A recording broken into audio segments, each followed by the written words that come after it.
Satu ngeriset. tahun yang lalu dia sudah cari informasi itu, kelemahan dokter Sakti itu sudah hampir 1 tahun lebih. Ya, artinya buat saya harusnya eh, bully ini harus dibuat undang-undang, dimasukkan di dalam undang-undang, disamakan seperti pasalnya seperti pembunuhan berencana. Iya Kenapa? betul. Karena itu memang membunuh, bully itu efeknya itu membunuhnya lebih sadis daripada pembunuhan berencana yang dilakukan misalnya dimutilasi atau apa ya. Kalau kalau Ya. bully itu kan pertama mentalnya dulu dirusak, ya kan, terus dibikin stres, depresi. Nah, orang itu yang stres dan depresi itu bisa juga mengakibatkan kejahatan kepada orang lain lagi. Either dia juga nyiksa orang lagi atau dia merugikan banyak orang. Misalnya seperti kemarin kebakar pesantren, kan jadi banyak korbannya akibat dia depresi gitu. Jadi buat saya harusnya bully ini sudah harus jadi perhatian khusus karena ini sangat-sangat membahayakan dan harusnya dikenakan pasal seperti pembunuhan berencana. Itu harusnya. Luar Betul, harus biasa. dihukum dengan berat. Begitu pencemaran nama baik itu harus dihukum dengan berat. Aku mau menjawab ini ya, sorry ya.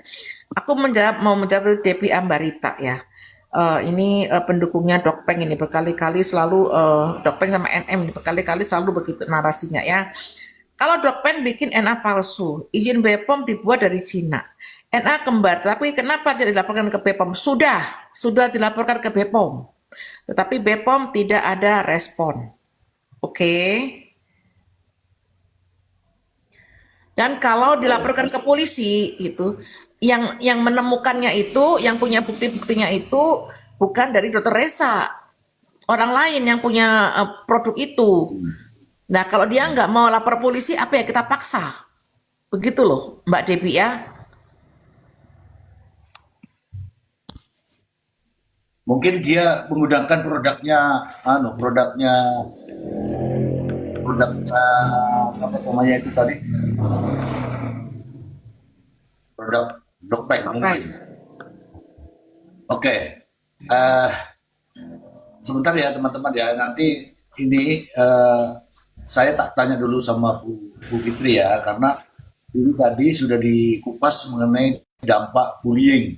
Karena saya melihat pas juga kita sedang membahas dampak bullying di Bali itu ada yang bundir. Itu dampak Iya, bullying. anak mahasiswa itu. Ah, betul. Nah, mungkin Bu Fitri bisa menjelaskan dampak bullying sendiri, Bu Fitri. Ya, selamat malam juga semuanya ya. Eh, Yap.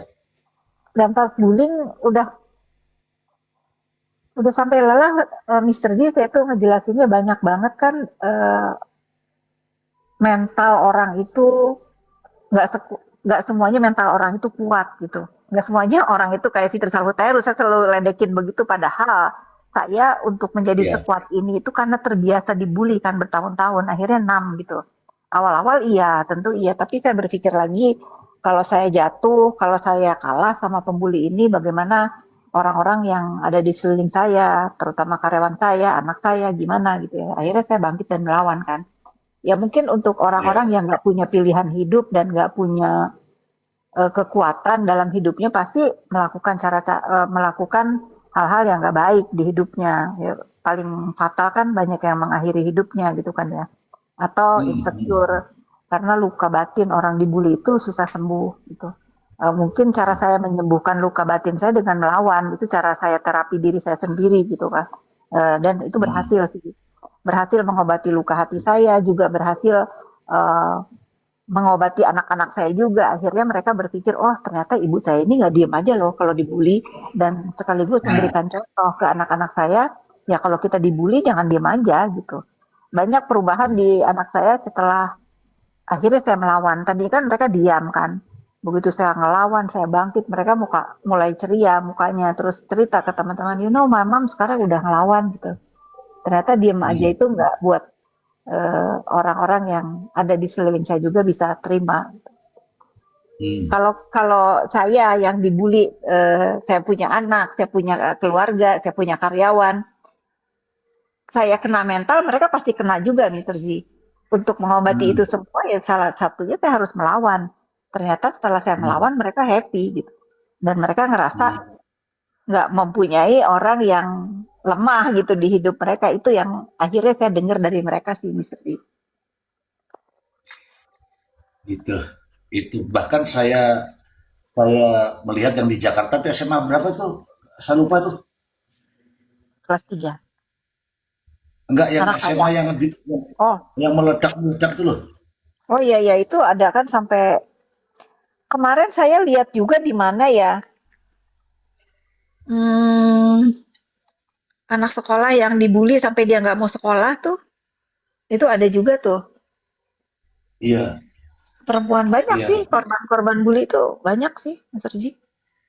iya. Dampak dari bullying itu kalau saya baca dari berita yang di Jakarta di SMA berapa saya lupa itu yang terus membuat ini pas hari Jumat itu di Jakarta Utara itu kalau nggak salah itu SMA berapa itu ada anak-anak yang justru menggunakan senjata kemudian bikin peledak itu kalau nggak salah ya teman-teman juga ini itu semua juga dampak dari bullying teman-teman.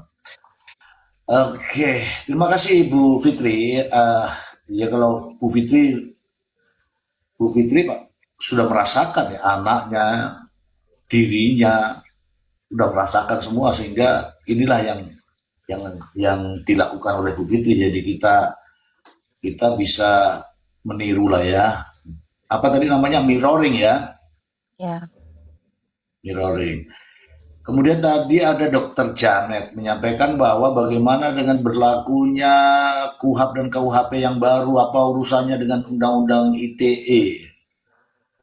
Kalau KUHP begitu ya, Dokter Janet ya, kalau KUHP itu tidak membahas terkaitnya dengan UU ITE karena itu sudah lex spesialis, sudah di luar daripada pidana umum.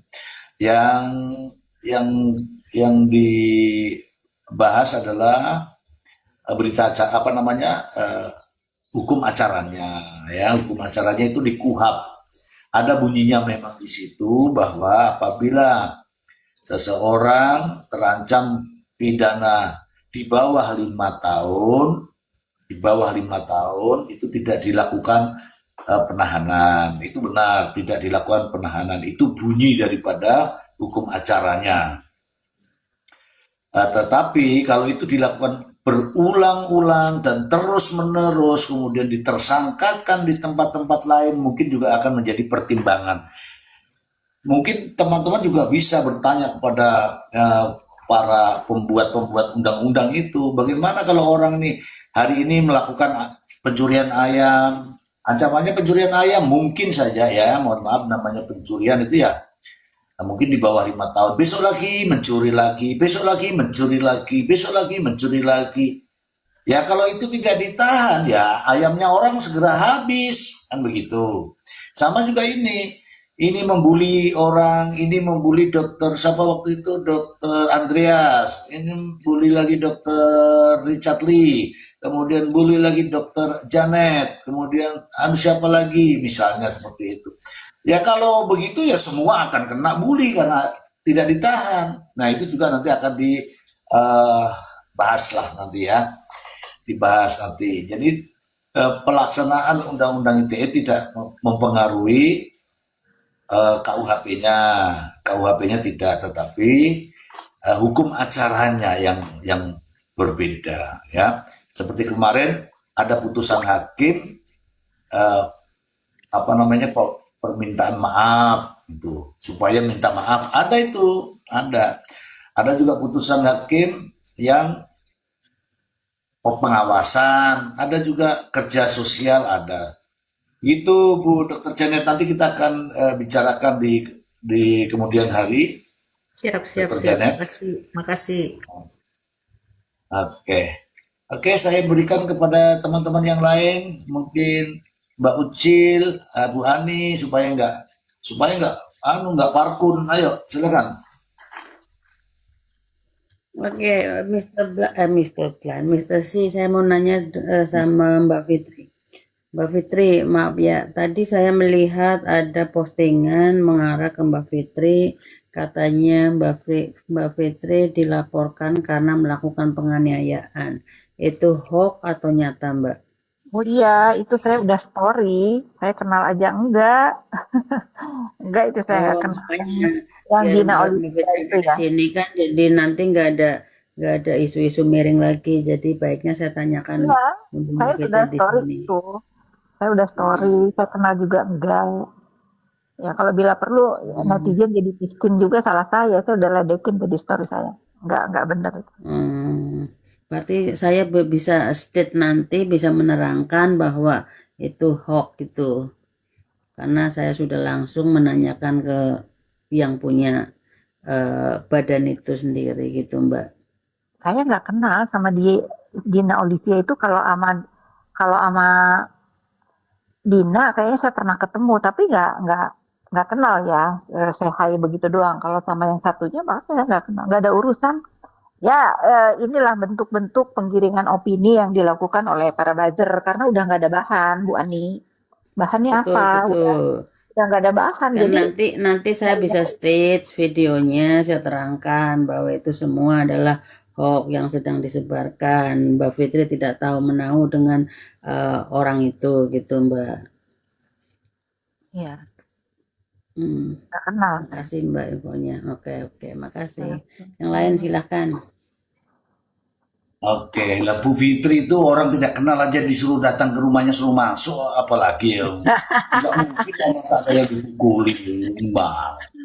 Ya, itu jelas itu apa namanya penggiringan opini gitu ya. Tapi Bu Fitri sudah mental, ya sudah mental begitu. Saya, Dokter Janet, Ica itu sudah pernah ke tempatnya Bu Fitri dan familiar sekali di sana. Ya, ada juga dibeda-bedakan. Makanya tadi kalau dibilang Bu Fitri orang nggak kenal lo disuruh masuk, itu nyata itu teman-teman. Gitu. Terus gini Dokter Janet, ada yang saya lihat bahwa katanya orang-orang atau dokter-dokter yang suka flexing ini dikupas habis sama si Samira ini. Ternyata ada juga Fitri yang dia juga flexing juga, Dokter Janet. Iya, dia juga flexing kan, itu Alphard apa tuh? Nah itu, silakan. Ya betul. Ada cincin lah, ada permata lah, ada inilah. Silakan, Dokter Janet. Ya, itu tadi yang saya ceritakan. Jadi, apa ya, huru hara yang dia buat itu kan hanya alat untuk pansos, ya kan? Jadi, siapa yang dia bisa pansosin? Ya, orang-orang yang sudah populer kan di sosmed. Seperti Dokter Resa itu kan populer di sosmed. Dokter Richard Lee itu kan populer di sosmed, ya kan? Seperti itu, enggak. Nah dia mau numpang siapa? Ya numpang mereka-mereka itu, ya kan? Cari huru haranya, gitu kan? Jadi dia itu ATM, dia amati, tiru dan modifikasi. Jadi dia tuh meniru pola-polanya si Richard Lee, iya kan, mereview-review, begitu kan, dia tiru, terus dimodifikasi, begitu ya. Nah, cuman bedanya kalau Richard Lee itu kan dia tidak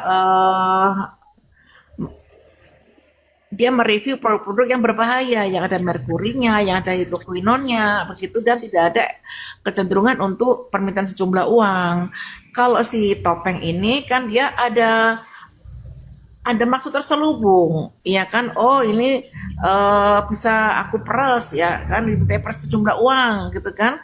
Dia upayakan di situ. Tapi yang ini bisa di apa namanya soft marketing lah, gitu kan, soft marketing lah, yuk nego yuk kamu, aku approve ya, kamu bayar aku sekian miliar, sekian ratus juta, kan begitu. Jadi dia memilih korban dia ini, begitu. Jadi dia itu cari bansos dan dia juga cari uang itu, ya kan.